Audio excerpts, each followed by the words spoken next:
नमस्कार, स्वागत है आपका हमारे चैनल धर्म यात्रा में। क्या आपने कभी सोचा है कि सबसे कठिन काम कौन सा है, या सबसे बड़ा दान क्या हो सकता है, और क्या सच में कोई अमर हो सकता है? महाभारत के वन पर्व में जब पांडव वनवास में थे, तब यक्ष और युधिष्ठिर के बीच संवाद हुए थे। ऐसे ही गूढ़ सवाल यक्ष ने युधिष्ठिर से पूछे थे।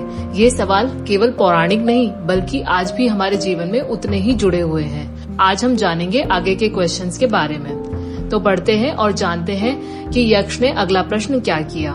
यक्ष ने पूछा, सबसे कठिन कार्य क्या है? इस पर युधिष्ठिर ने जवाब दिया, क्रोध पर नियंत्रण पाना ही सबसे बड़ा कठिन कार्य है। क्रोध एक ऐसी भावना है जो क्षणों में हमारे विवेक, संबंध और निर्णय सब नष्ट कर देती है। क्रोध में लिया गया निर्णय अक्सर पछतावे में बदल जाता है, लेकिन क्रोध को रोकना भी आसान नहीं होता। इसलिए युधिष्ठिर कहते हैं, उस पर नियंत्रण पाना सबसे कठिन है। कल्पना कीजिए कि आप ऑफिस में हैं और कोई सहकर्मी आपके काम की आलोचना कर रहा है। आपको गुस्सा आता है, लेकिन आप जवाब नहीं देते। आप शांत रहते हैं और सोच समझकर जवाब देते हैं। यही है क्रोध पर नियंत्रण। यही है सबसे कठिन लेकिन सबसे महान कार्य। आइए जान लेते हैं क्रोध पर नियंत्रण के 3 उपाय।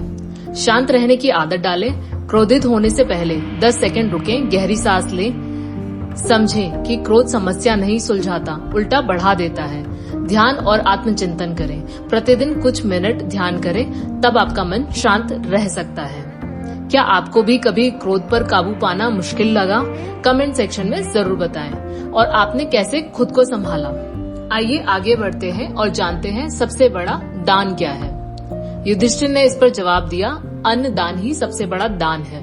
किसी भूखे को भोजन देना यह केवल पेट भरना नहीं, बल्कि यह एक प्राणी को जीवन देना है। धन का दान भी मूल्यवान है, लेकिन अन्न दान तत्काल राहत दे देता है, जीवन की मूलभूत आवश्यकता को पूरी करता है।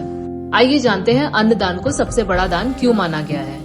क्योंकि भोजन ही जीवन की सबसे बड़ी आवश्यकता है। बिना कपड़े, पैसे या मकान के इंसान कुछ समय काट सकता है, लेकिन भूखे पेट नहीं टिक सकता। अन्नदान का मतलब किसी को जीवित रहने का साधन देना है। यह तुरंत राहत देता है। भूख से पीड़ित व्यक्ति को खाना मिलने पर उसका दुख उसी क्षण कम हो जाता है। यह तात्कालिक और प्रभावशाली है। यह बिना भेदभाव के होता है। अन्न का कोई धर्म, जाति, वर्ग नहीं होता।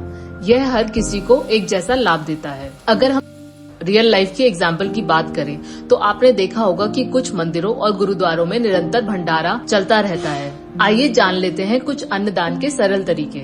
हर महीने एक दिन किसी भूखे को खाना खिलाएं। त्योहार या जन्मदिन पर जरूरतमंदों को भोजन बांटना शुरू करें। घर में खाना बनाते समय एक हिस्सा जानवरों या पक्षियों के लिए भी रखें। क्या आपने कभी किसी को अन्नदान किया है? अपना अनुभव जरूर साझा करें। आइए बढ़ते हैं अगले क्वेश्चन की तरफ। यक्ष ने पूछा कि कौन अमर है? युधिष्ठिर ने इस पर जवाब दिया, जो धर्म का पालन करता है वही अमर है। यहाँ अमरता का अर्थ केवल शरीर की नहीं, बल्कि नाम, कर्म और आत्मा की अमरता है। जो व्यक्ति धर्म यानी न्याय, सच्चाई और कर्तव्य के मार्ग पर चलता है, उसका नाम युगों तक जीवित रहता है। अगर हम रियल लाइफ एग्जाम्पल की बात करें तो महात्मा गांधी का शरीर तो अब नहीं है, लेकिन उनका जीवन, उनके सिद्धांत आज भी जीवित हैं, क्योंकि उन्होंने धर्म का पालन किया था। वहीं कई शक्तिशाली राजा इतिहास में मिट गए, क्योंकि उनके कर्म धर्म से विपरीत थे। आइए जाने कि धर्म का पालन कैसे करें। अपने कर्तव्यों को ईमानदारी से निभाएं, दूसरों के साथ न्याय और करुणा का व्यवहार करें, सत्य और अहिंसा के मार्ग पर चलें, भले ही कठिनाई हो। क्या आप मानते हैं कि सच्चे कर्म करने वाला व्यक्ति कभी नहीं मरता? कमेंट में अपनी राय दें। तो आइए जानते हैं इस वीडियो में हमने क्या क्या सीखा।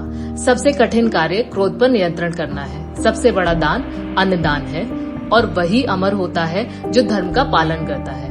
अगर आपको यह ज्ञान उपयोगी लगा हो तो इस वीडियो को लाइक करें, अपने दोस्तों और परिवार के साथ शेयर करें और हमारा चैनल सब्सक्राइब करें। अगले यक्ष प्रश्न के लिए जुड़े रहें, जहां पर हर उत्तर जीवन का गुण रहस्य खोलता है। धर्म ही जीवन है, सत्य ही तपस्या है।